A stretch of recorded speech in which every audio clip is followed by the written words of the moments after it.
ಸುಂದರ ಕಾರ್ಯಕ್ರಮದಲ್ಲಿ ಭಾಗವಹಿಸಿರ್ತಕ್ಕಂಥ ಎಲ್ಲ ಅಕ್ಕ ತಂಗಿಯರಿಗೆ ಅಣ್ಣ ತಮ್ಮಂದಿರಿಗೆ ನಮಸ್ಕಾರಗಳನ್ನು ತಿಳಿಸ್ತಾ, ಸ್ವಾಮೀಜಿಯವ್ರದ್ದು ನಮ್ಮಲ್ಲಿ ರನ್ನ ಉತ್ಸವ ಇತ್ತು. 3 ದಿವಸ ಅನ್ನಪ್ರಸಾದ ಇತ್ತು. 1 ಲಕ್ಷ 1.5 ಲಕ್ಷ ಜನ ಫ್ಲೋಟಿಂಗ್ ಇತ್ತು ರೆಗ್ಯುಲರ್.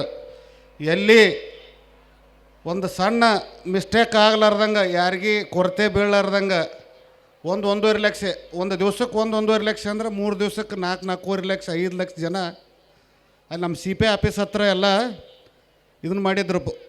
ಊಟದ ವ್ಯವಸ್ಥೆ ಇತ್ತು. ಯಾರಿಗೂ ಕೊರತೆ ಆಗಲಾರ್ದಂಗೆ ಅವರು ಅವತ್ತು ಮಾಡಿದ್ದು ಒಂದು ದೊಡ್ಡ ಸಾಧನೆ. ಅಂಥ ಸಾಧನೆ ನಾನು ಇಷ್ಟು ದಿವಸದೊಳಗೆ ಹಿಂಗೆ ಅನ್ನದ ಬಗ್ಗೆ ಬಬಲಾದಿ ಮಠ ಬಿಟ್ಟರೆ ನೆಕ್ಸ್ಟ್ ಇದೇ ಮಠ ಅಂತ ನನಗೆ ಅನ್ನಿಸ್ತೈತೆ. ನಾ ಕೆಲಸ ಮಾಡಿದ್ದು 23 ವರ್ಷದ ಅವಧಿ ಒಳಗೆ ಒಂದು ಸಿದ್ಧಾರೂಢ ಮಠದಾಗ ಹಳೆ ಹುಬ್ಬಳ್ಳಿ ಒಳಗಿದ್ದೆ. ಅಲ್ಲಿ ರೆಗ್ಯುಲರ್ ಅನ್ನಪ್ರಸಾದ ಯಾವಾಗಲೂ ನಡೀತಾನೆ ಇರ್ತೈತೆ, ಭಜನೆ ಕೀರ್ತನೆಗಳು ನಡೀತಾನೆ ಇರ್ತದೆ. ಅದನ್ನು ಬಿಟ್ಟು ನೆಕ್ಸ್ಟ್ ಜೀವಂತಿಕೆ ನೋಡಿದ್ದಂದ್ರೆ ನಾನು ಇಲ್ಲೇ. ನಮಗೆ ಈ ಭಾಗದಾಗ ಕೆಲಸ ಮಾಡೋಕ್ಕೆ ಹೆಮ್ಮೆ ಅನಿಸ್ತೈತೆ.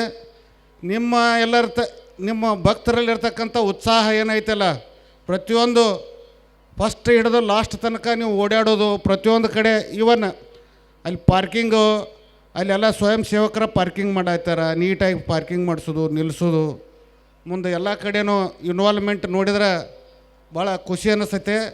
ನಾವು ಮತ್ತು ಈ ಭಾಗದಾಗ ಈ ಟೈಮ್ನಾಗ ಕೆಲಸ ಮಾಡೋದು ನಮ್ಮ ಸೌಭಾಗ್ಯ ಅಂತೇಳಿ ನಾನು 2 ಮಾತು ಮುಗಿಸ್ತೀನಿ. Thank you.